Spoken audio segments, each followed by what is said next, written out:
Here we are, ladies and gentlemen, loading onto the Rift for game number 1 of the Grand Final of EWC 2026. And it all coming down to Shiyu and Kana there on the top side of the map is kind of poetic as well. Kana having that unbelievable performance on the Gnar in their most recent series, and Shiyu having one heck of an up and down tournament thus far. We are going to learn a lot about this series and how it's going to go, I think, in this first game, with eyes glued to the top lane. And already, weird stuff's happening. Yeah, both supports know what lane to play for, as Busio started the sweeper, predicting Career to come ward here, and that allows Kana to be playing in these bushes, but neither supports are going to base just yet. All right, so we've got Ziggs versus Kai'Sa hanging out in the bottom lane. We'll see how Smash is going to do dodging these bouncing bombs. All right, we've just got 1v1s across the map here. It's kind of like they were competing for top lane, and they were like, you know what? We're all just playing top lane. I'm not gonna swap with you, okay? Busio trying to keep Career at bay. Career was considering to flash for the taunt, but he did not commit. Oh, and that is the Mayor of Paris, by the way, in the crowd here for the EWC League of Legends Grand Final. That's crazy. It's also funny that Busio and Career are both playing top lane champions while wanting to just stay in top lane. And neither of them has base just yet. While Career looks to finish his, Busio wants to try to roam mid lane here, maybe force a summoner from Showmaker, but he should be fine just hovering bot side. Okay, everything just cool, calm, and collected now. We've got some normalcy coming back to the Rift as these supports do make their way back down towards the bottom side of the map. Busio, I mean, he needs to start listening to me, but decides instead going to go for a bit of a hookshot flash here. The Showmaker gives him the good old thumbs up and says, get out of here, buddy. That's a big summoner committed. Obviously, Camille's quite mobile and can engage from a long way away in the bottom side, but Showmaker's just going to lose a little bit of health, but doesn't even flash, doesn't even flinch here in the middle lane, knowing that he's not really under threat of being killed by this Galio setup. So it feels like a slight edge gained here from Dplus, but it relieves the pressure for Yehu for just a moment. Yeah, Yehu needs to fix this mid wave now, but he should be able to do it with the chunk on Showmaker. But not the start that Busio was looking for on this Camille. At least both him and Career are pretty much similar XP, so he didn't lose. I mean, he was able to steal some of the XP on mid lane while Career was bot. Cool. Nice little satchel there onto Smash. The wall dive not necessarily working here for Busio. Still able to dodge their way out of it, and DK will just be picking up the wave. Showmaker now just sticking around here in this mid lane, still very even alongside Yehu. The Galio can have a rougher time in the first few levels up against the Victor, but he has been coping quite nicely as Lucid's going to come on over here and make this a little bit frustrating. There is a gravity well going down. Busio in position, but Career making his way up. Remember, no flash on this Camille. Yike making his way over, and Lucid looking a little worse for Webb. Picks the gap between the players. Not able to land that Sonic Wave. That means that everything is just going to calm down. But Yike got the top crab while Lucid was ganking mid lane, and now he can get the bot crab as well. So it's a double crab advantage for Yike, and a pretty good start for him on the Lee Sin. Hasn't been punished yet. You know, so much of the aggression here from KC is starting to get small advantages starting to stack up. And Showmaker still holds his flash. Smash, by the way, needs some help here. Going through the minefield, gets lit on fire here by Busio, and Smash's barrier. I don't think it's going to be enough. He has to flash as well to get out of the way. Career getting the damage down, but Busio just walks this one off. And Smash, not a whole lot left in the tank. Lucid is coming down gear. I don't think he'll be able to get punished. Oh, Kalista's going to have to flash to get out of the way, so that is at least something here for Dplus, but they are on the ropes. It's so much aggression from KC in this early game. They are not pumping the brakes in this one. Obviously, we had the 2v2 top side into the late stay there for Busio in mid. This is a huge deny here on the back initially. And then they get the aggression on the Showmaker, don't get his flash, but put pressure on, get that lead there, then go straight to the bottom lane and threaten Smash. They don't get any kills, but they are certainly putting the pressure on. Yeah, Kalist getting that cancel on Smash means that he can reclaim the CS advantage that Smash had built up. The first few levels of this matchup, Kai'Sa is quite a bit stronger due to her auto attacks while dealing damage, and Six doesn't do anything until he gets a few levels. So that was why Smash had that little bit of a CS lead, but now being completely equalized is really nice for Kalist in this early game. Yeah, looks like the pause is on the Dplus side of things. KC just being patient here, waiting to make sure that everything is sorted out effectively. And having a look, trying to figure out exactly who it is as well. Not clear. Not entirely sure. Just it's Shiyu, because they're on the screen. I'm trying to crane my neck around it. It's just like right here in front of me. Making me feel a little bit silly, but that's absolutely fine. Shiyu, let's hope that everything is going to be sorted out. He's in a difficult matchup there up against the Vayne, and actually currently has the only gold lead of the team against Canna 4 now. I've really enjoyed the pressure, though, that KC have put on. And honestly, this is good for us. Yeah. It gives us a little bit of a moment because there has, like, the tempo of this game has been kind of extraordinary out of KC. I think we're seeing a very similar game from KC from how they've been playing in their last few games. They just keep looking for plays over and over again, and that's what improved so much for them between MSI and EWC. At MSI, they were much more reserved. It felt like they only went for very few plays, and if those plays didn't work out, the game kind of looked over for them. But in this tournament, they just keep pushing no matter what, and that's what's given them the edge against so many of these teams. Yeah, I actually find it kind of crazy, because I was talking to Dagda before the KC match that I cast in MSI during the play-ins, and he was like, oh, they're just basically mini Gen G, you know, they're going to be playing slowly, it's going to be cool, calm, and collected. This is a team that really does like to get their ducks in a row before they get things done, and that hasn't been the EWC experience for this squad. I just find that, as we're going to re-pause here for just a moment, make sure things are good, I find it to be a very risky play style in a best of 5, especially in the finals too, because if you are of that mindset of we're going to constantly push, the moment it stops working, the moment you lose that momentum, it could actually be quite mentally draining to play on the edge of your seat constantly and be the aggressor when Dplus can otherwise just be defensive. Not to say that it's not a valid strategy. In fact, I think it's the way League of Legends in most cases should be played, is always trying to push every single advantage. If it does stop working or you start to lose confidence, it can really hurt. I think this, for me, is what KC is the best at. Like, when we looked at KC in the LEC, it always felt like mechanically they had the best players in their role, but they were missing that something to really beat G2 and be a complete team. And I feel like the fact that they've doubled down on the fact that we are going to try to outplay you in every single skirmish, and we're going to keep going for that. Oh my god, the KC shoeies? Oh no, we're not doing a shoey just yet. Sorry, that's my Australianism coming out. Maybe if they do win, we'll get a shoey out of those guys. We'll have to get the cameras back on them. We will see. The crowd. Such a high-profile game. We have the mayor of Paris. You know, there's having the crowd be against you, but there's having the city be against you. Yeah, we needed to fly the mayor of Seoul in or something. I guess the only thing that would have been crazier than the mayor of Paris showing up to this match is if he opened his shirt up and had a Dplus jersey on underneath. I'm sorry. Like, I think it was his son sitting next to him or something like that, and he's like, "I'm sorry, son," and just like rips open his shirt. It's been me all along. I started following in 2020. I just love Showmaker. You know, people think about Kana as a T1 guy a lot, but they don't remember the Dplus times as well. Neither do I. A time to forget. My mind.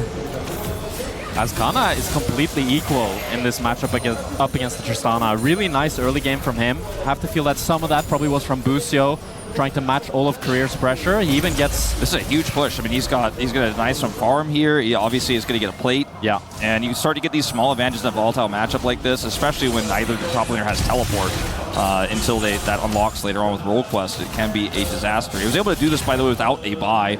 And this is the first back for both of these top laners, so a good start here. And now it gets a lot easier for Kana as he picks up the cloth armor, gets the HP from the Phage.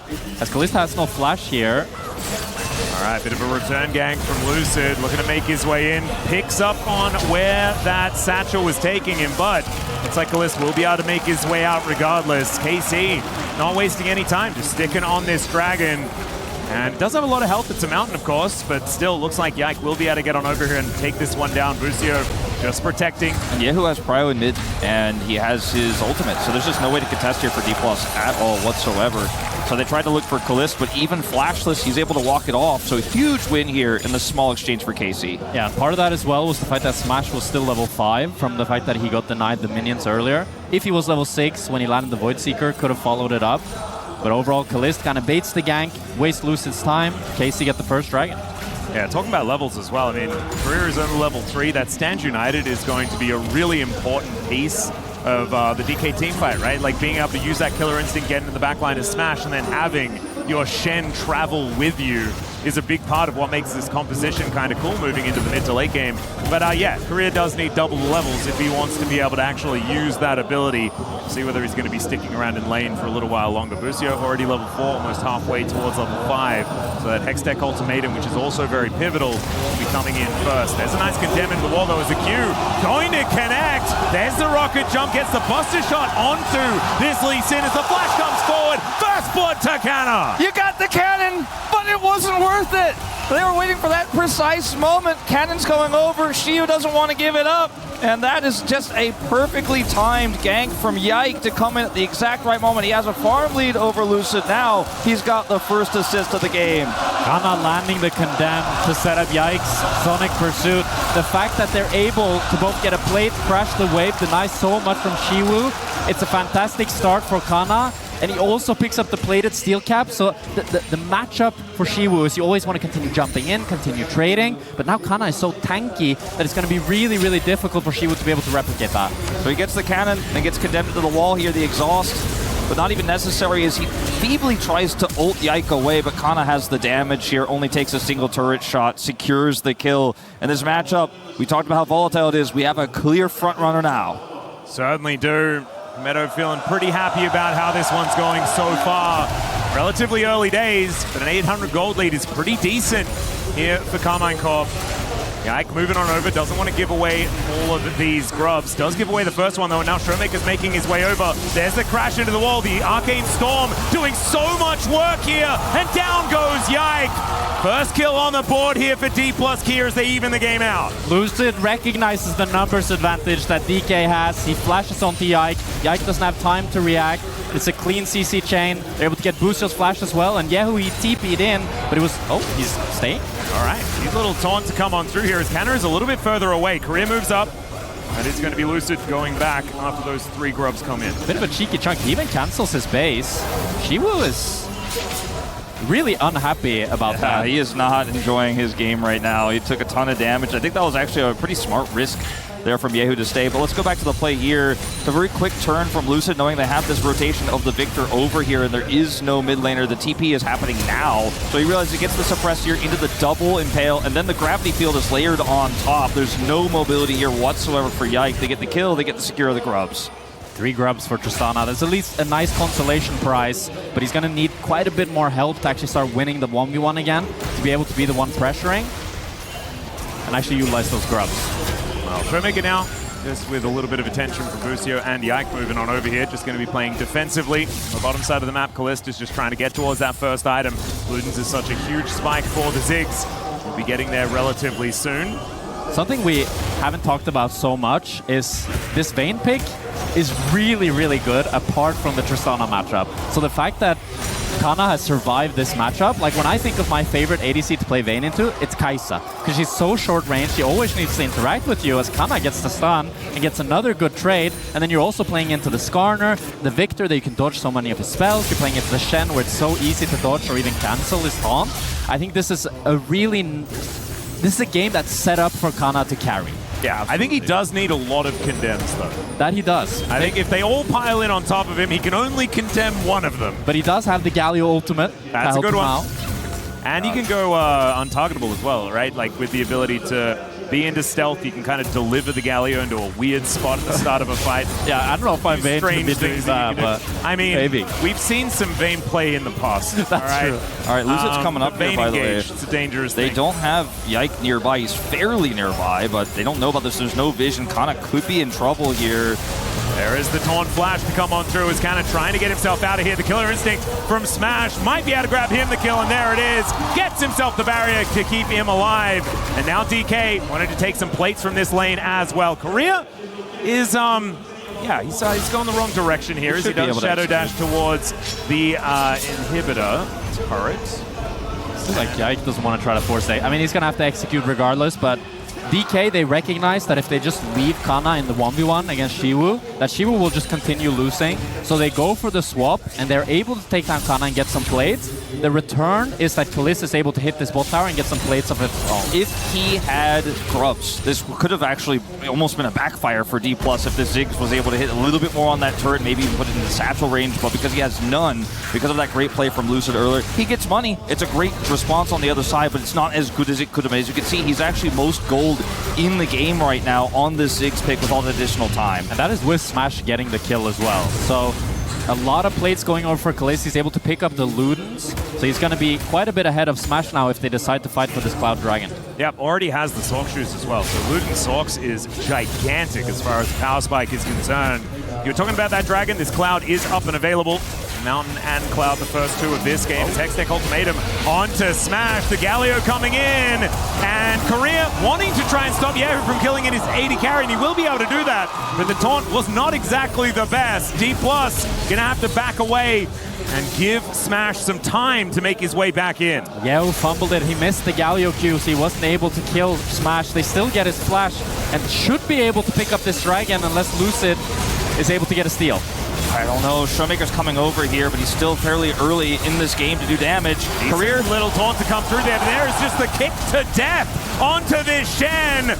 A lot of buttons now on cooldown though as KC losing their health bars as well. Lucid secures the Dragon and the Void Seeker comes on through. Great satchel to interrupt Lucid, but you can see Yehu taking so much damage. The Impale will pull back Busio, and Dplus, they get the Drake and a double kill for Smash's Kaisa. A clean, slow fight here for Dplus, and he returns to the fight, ends up picking up the double. He was massively far behind on gold. Now he's got a 400 gold lead. I do want to mention briefly there was an all-in on the top side attempted by Conley, tried to knock Shiu back, and neither of them ended up dying. It ended up being just a reset up there, but that was also happening during all of this action. They now have their teleports online, but did not moments ago, because here's the fight again. It's very interesting here how DK, after Career dies, they recognize, despite the fact that they're playing 2 versus 4, because Yike used the kick and Busio is so chunked, and the fact that Smash is moving, they're the ones that can take control. They can push KC back, and then after this, they're kind of spacing KC to not give Yehu this taunt,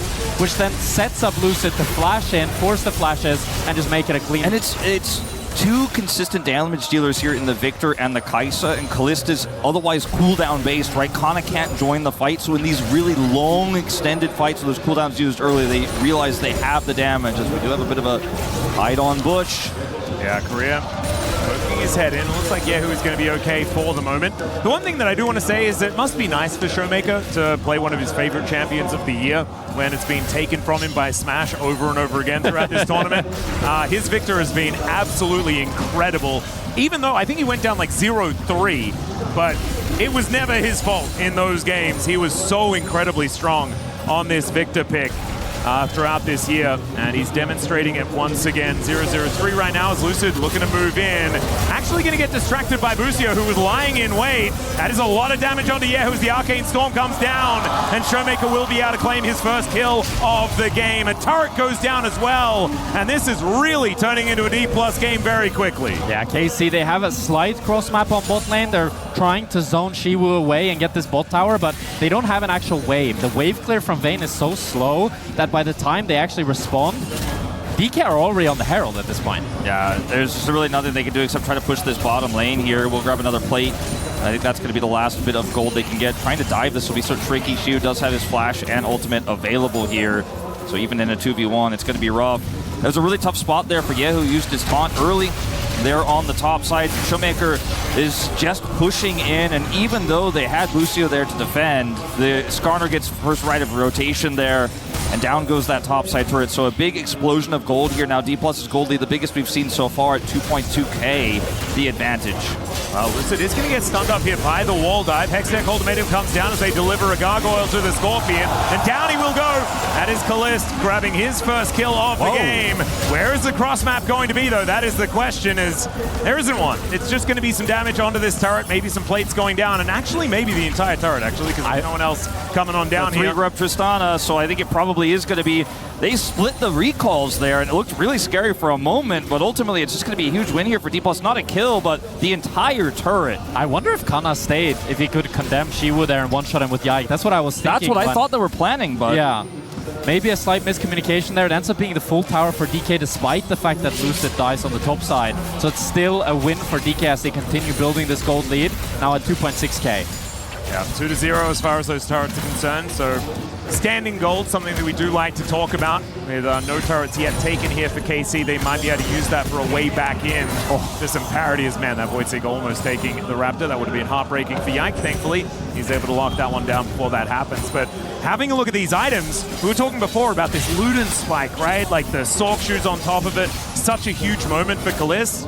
Well, now there's a Kraken Slayer and a Rage Blade on the Kaisa. And how about a Smash is in a good spot. Second Kraken Slayer on Shiu. And they have a Victor who's about to get second item here. Blackfire plus the Andres. There's a lot of long-term damage. I think for KC now, you really need to win the fights quickly and to win them early. You need to use your Camille Galio to get picks and delete a carry immediately. Otherwise, I don't think you win the fight ever. And KC cannot fight this Drake. They need to fix their lane assignments and have Kana into Shiwu, because otherwise Showmaker's going to win into Kana and Shiwu's going to push in Yehu, and you can see Yike can't even take his red buff. Well, they're looking for Shiu now. Buster Shot does just get the Camille out of there.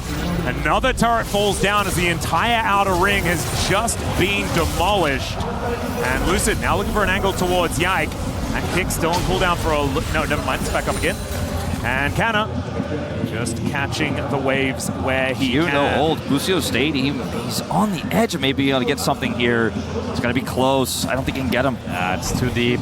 Shiwu has both sumps as well, and he's quite tanky as well with the plated steel caps on level 13. Has the bone plating as well. So Lucio can't really threat alone, and KC desperately need to get Kana into Shiwu, or they cannot really break this because they don't have the damage on Yehu to try to gank him either, unless they can find a satchel there on Smash.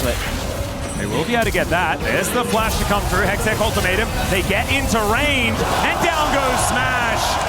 That is a brilliant little pick, but Lucid still going for the fight. Flash out there from Showmaker, but the answer is there from Yike. Doesn't hit the Q, though, and the Arcane Storm will be able to help take him down. Takes a little while, though, and there goes Lucid on the other side of the fight. So an advantage going over to KC. And this is what we talk about with KC. They just keep fighting, keep fighting. If we're getting pushed in every single lane, they just sack one lane and decide to put numbers, and we're seeing the full power of Camille Galio on display. And this is exactly the type of insta-pick I was talking about. You have to get the kill before the fight really begins. The worrying thing for me is that even though this is successful and Showmaker teleports into middle of the team fight on Victor, right, flashes to follow here, it's still such a close fight with one of the main carries deleted instantly. And I think that's a sign that maybe the hourglass is running out of sand here for KC. If they can't turn this game around soon, it may just be too late. I agree with you, but Lucid also really peeled nicely there, because Yike was setting up to kick Showmaker as soon as he TP'd in, but Lucid instantly stunning him, and then Yike going a bit too deep, trying to get that insect. It means that while KC are trying to find their angles back in the game, they have diminished the gold lead by 500, but it's still DK that's in control. They're going to be able to continue pushing in all three lanes, and KC need to find another play, but you can see the recipe that they have for success. Ana's about to cash out his call. He's got 6 stacks left on that. He'll be putting together a second item soon, but this Victor is the biggest one on the Rift. Double items here for Showmaker, who's incredibly fed. It does so much damage. So if you kill one of these 3 carries, there's still 2 left. Yeah, it's the Arsonist Victor as well with the double burn items. He will definitely be doing a lot of work there. In fact, triple burn if you include his keystone. And he's got 7 stacks of Dark Seal. Oh yeah, he's big. He does have no flash though. Yeah, and that is definitely a big deal, because in the last fight, I think one of the biggest things that went wrong for KC was the fact that Yike couldn't get onto this Victor, and I think that that was a bit of user error as well. If they're able to play that one out a little bit better, take down both the Kai'Sa and the Victor, then it's very comfortable Baron on spawn, securing the rest. Triple carry, Leandri's Blackfire. They think they have the speed to do this, or at least are going to look for a turn. I think it's a little bit too risky, and they agree. Yeah, this is very dangerous against Kalist, because if he lands, I mean, he's the one getting poked out right now, but I feel like if he lands a few bombs, he can really chunk DK, and a huge 6-ult when they're on the Nasher can be really dangerous. This is probably the most Baron damage we've seen all tournament, by the way. Like, this composition just shreds the Baron. As a domestic commentator of the LCK, Dplus doing Baron, looking for turns, threatening, then turning the poke back onto KC. This is not a Dplus I saw a few months ago. This team has had serious growth. They're being so decisive here heading towards the late game. This is a different Dplus KIA, and I like it. Well, let's see whether they can actually find an angle as KC things very dark towards the north of the Rift. And it's a Christmas tree on DK's side. Man, they have really opened the shutters. They can see everything with all of those wards. Rocks being thrown around here by Lucid. The minefield just avoided. And why is Ascana a poke champion in this game? It's very strange. He's just throwing rock after rock, looking immortal with his Spirit Visage now completed alongside that Protoplasm Harness. And yeah, I think they should go for another turn. They've got Shio on the top side, taking down this turret as well. He's here in trouble. they can't come in here easily and deny this right now. They have to rush over, but they just have no vision. If they try to walk in, they'll just get caught. I think they're just going to have to give it up. The bomb is desperation. Yeah, it does spot out that this Baron is being taken down as Yike. They need to keep him out of the pit. The problem is, I don't know whether he can get in. There is the secure from the Kai'Sa. And Dplus KIA, they'll just grab themselves a purple buff and they'll go back home. KC, they underestimated how fast DK could do the dasher. Busio based, and with that they weren't able to face check, so they kind of had to wait for him to come back. They will be able to try to set up for Dragon. No, they weren't able to do that. That's very rough for KC here. They got the mid turret. That's at least something, and that's really huge when you're running a Camille composition like this. At least it gives Busio some potential extra angles if they get map control back to actually dive and catch Smash in the mid lane and set up picks with the Galio. Camille, maybe that's one way back in. It's not going to happen right now, but at least they got that one little counter pick there in the mid lane. Dplus, you were talking about it just a little bit too late as far as the Dragon spawn, and so KC couldn't leverage that extra little bit of map pressure given the resets. Busio has a potential flank though on Showmaker if DK decide to put numbers into the bot side. So he's close looking by. for it. Yeah, there is a nice little satchel here as there's a kickback onto Showmaker. They're looking to explode to Victor. He does do a lot of damage as he goes down though. And now the flash out from Smash will get him to safety. Lucid finding the impale. They manage to lock down Busio and down he will go. But Showmaker a lot more valuable here as KC look to reform the battle lines. And Yao can't do damage. So yeah, you got Showmaker, but it's a trade here. Busio's gone. There's no more engage. And the damage numbers are still pumping here for Dplus. So KC can't push the play further. I think this is a great flank. It's a great opportunity found here by Busio. This is the same kind of thing I was just talking about here. They kind of bait this, set this up with a kick from Yike, and Showmaker's down. But what do you do next? Career's able to flash over the wall. They get the taunt here, but Smash can follow flash. Sure, that's a big win. You took away the flash from the Kai'Sa, but Dplus just have more damage output. You get flashes on both the carries, but the fact that you're not able to convert that into a Dragon speaks volumes to how strong the rest of DK's carries are, even when Showmaker dies. And I would be so annoyed at the fact that the role on the Dragons was Ocean in this game if I was KC, because they have so much like upfront burst, right? If you don't get through a target, they just stand back and their health bar just refills. That's assuming they're able to grab this next one in about 5 minutes time. But even with the 2 Oceans that they've picked up here, it's going to make it that little bit more frustrating to make this burst composition work. And now we're looking at a Chiyu who's massively ahead. Right now the side lane into the Vayne has been fixed. Now it's controlled by Dplus. Yeah, she was really strong. Busio does still have the flash, while Smash and Showmaker use theirs in the fight. So if he's able to find another flank like that, where he can flash hookshot onto the carries, set up the Camille Galio ultimate, we've seen them one-shot the carries before, and there's still no stopwatch on either Showmaker or Smash against that. And that is a very cool hat that has been purchased by Kalist as well. As far as 3 items are concerned, that is a large amount of damage that he's representing here onto the squishies of DK. I think Dplus need to be aware that there's no major objective up here for 3 or 4 minutes. And while their flashes are down, they should just clear waves and play safe, because there are so many tools for KC to steal away this game if they make a mistake, if they overstep, and they absolutely have no reason to right now. They have a lot of vision around the map they can fall back to, clear wave by wave, and not necessarily try to pinch inside. Sure, that'll give some time for some of these members of KC to catch up like Kana on this Vayne, but I think it's the appropriate response here given the commanding lead they have right now. They do not want to toss this one away. And this has been, you know, the hubris from some of the teams here at EWC has been their downfall. See whether DK can keep the respect levels high, make sure that they play this one out by the book in order to lock this one up. Kalist giving him the good old thumbs up that he's been throwing around all tournament. They have control vision around Busio. It's almost like he's trying to say like, oh, maybe you guys should try to go for a play here. But he's otherwise just going to sit back and clear the wave. This is the kind of play I'm talking about. They're hiding here, waiting to see if Dplus will make a mistake. And so far, they have just not taken the bait. And Kalist, while he has so much ability power with the Rabadons, with the Shadow Flame, he still doesn't have the Void Staff to actually get through Lucid. So it's really going to be up to Kana to be able to take down the front line for DK. Oh no, and these luxury items are starting to come in. You were talking about the arm guard, the Zhonya's. That arm guard has been completed now for Smash, so he is not a target for Busio to jump on, right? Alongside this Galio anymore. That will be being put together by Showmaker as well, unless he decides instead that he wants like a Death Cap or a Shadow Flame or something like that, because he is Showmaker who does just like to do the damage, if he can find it. I mean, I feel like Seeker's On Guard counters this comp so damn hard. It's going to be really, really difficult for me to imagine how you can try to get that Camille Galio combo once Showmaker gets his Seeker's On Guard as well. I guess you can still look for Shiwu, but that also speaks volumes to the fact that there's 3 carries on DK that you need to worry about. The triple carry comp is one we've seen from Dplus a lot, especially when Shiwu picks up this Tristana. This was their best archetype all last year, right? We were calling for it, we were asking for it. Yep. And they only ever did it like, 20% of the time. It's one of the things they were running on the qualifiers here as well to get to EWC in the first place. And what we call this KC comp in Europe, the shotgun comp. You have 1 bullet, if it lands, you're golden, if it doesn't. But the problem is you have 3 targets and they can all stand far apart, which pretty difficult for a shotgun. I mean, it is a really large cartridge, though. At least there is that. The Mega Inferno Bomb is a decent area, as now Shiu wasting no time. There's the Buster Shot. Just playing tennis with Busio here. They're so safe. Dplus are just giving KC no options. It's not that KC isn't being proactive. It's not that they're trying. They're trying so hard. They're finding any angle they can, but they're just being shut down at every turn. Smash looking for a little bit of a window towards Kalista there. Doesn't find the Void Baron's Seeker. up.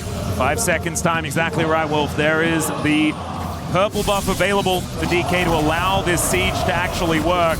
As these levels come in as well, speaking of siege, Shiu's going to have a pretty good time. That draw a bead really allowing him to hit from a really long distance away. Ike, though, catching onto this wave. Busio once again in a frustrating position. A Void Seeker is going to go wide. Busio on the flank. Yeah, Korea finds himself the taunt on towards this Camille. The wall dive is going to connect onto Showmaker, but Busio is just dead. He avoids the heroic entrance and flashes away from Yahoo. The kickback as Yike gets on in there, but the Victor is still alive. Smash once again not finding the W, but Kalista is so far away from this battle. Yike still trying to bounce around, but it's Shiu that locks down that kill, and Smash will come in with the Acathian Rain. Dplus KIA wipe the floor with KC here in this late game, and they're looking for the Baron. And career flash to block Yike's Sonic Wave to save Showmaker. And the stopwatch from Showmaker bought so much time as they see the pro view here from Smash. He kites back, and then he ultis onto the engage from Lucid, kills Kana, gets onto Special delivery. Yeah. And he tries to W flash. Kalist flashes away. He doesn't quite have the damage to take down Smash, and now it's a Nash for DK. They can play for the soul, and KC's hopes for game 1 looks dire. They're trounced, I think, in this one, unfortunately. Dplus read them like a book in that fight, and the arm guard value you just mentioned, Jack Spectra. It's that moment where they block the engage there, and then there's a follow-up from Career. Guess what? Showmaker buys Zonias. He's got another one for the next fight, and they're even further ahead now. It starts to feel like we've already seen many Hail Mary attempts. I don't even want to say that that's the only way back in for KC. It's going to be Dplus. It's on them if they make a mistake here in this one, but they have every single piece of the map controlled, and the last possible objective to take for now is that Ocean Soul, and they've got their eyes on it. Busio's looking for Shiu here, but he's a bit short. What? Okay, that's some damage as he dives on top of him. Busio will be taken down, but the heroic entrance is going to come in. They do lock down the Ocean Soul in the meantime, as it is a 1-for-1 support for top lane. Probably okay here for KC as far as that trade is concerned of champions. But I mean, Ocean Soul, we said it already, it's such a frustrating soul for KC's composition They still got to deal with. They're pushing up mid. And the bottom lane as well, as Victor has just hobbled his way over and is looking to break open the base down there. Lucid gets taunted, doesn't even really notice as the mini Arcane Storm comes down, and the Galio can do nothing about it. He goes golden, he looks good, but that is still going to be a dead statue on the Rift. And the first inhibitor will be taken down in this mid lane. Bottom lane as well, going to get destroyed as Dplus are just looking to steal everything. There's another Impale that will connect. A Killer Instinct from Smash for the immediate follow-up, and KC gonna have to go back to the drawing board, I think, after this game number 1, as Dplus KIA, they look ready to win EWC. Fantastic game 1 from DK. They had them pushed in every single lane. Kalist doing some good damage, but it's not going to be enough the same game 1. I liked KC's resilience, how much they fought back, but DK remained in control, they remained calm, and they kept pressuring, and it was especially when they got that first Nasher that it felt like the game opened wide for KC. I think in some ways, I want to champion how well Dplus KIA played through that mid to late game, because we've often seen this team stumble there. We've often seen this team not close games out because they're not ready to make that tough call on Baron. But also, I want to say, KC, like you said, they kept looking, they kept fishing, and a lesser team would have been caught by so many of those Busio flanks, would have gotten punished. And I think we're in for a great series here. Sure, this was a game that was always going to be volatile. Dplus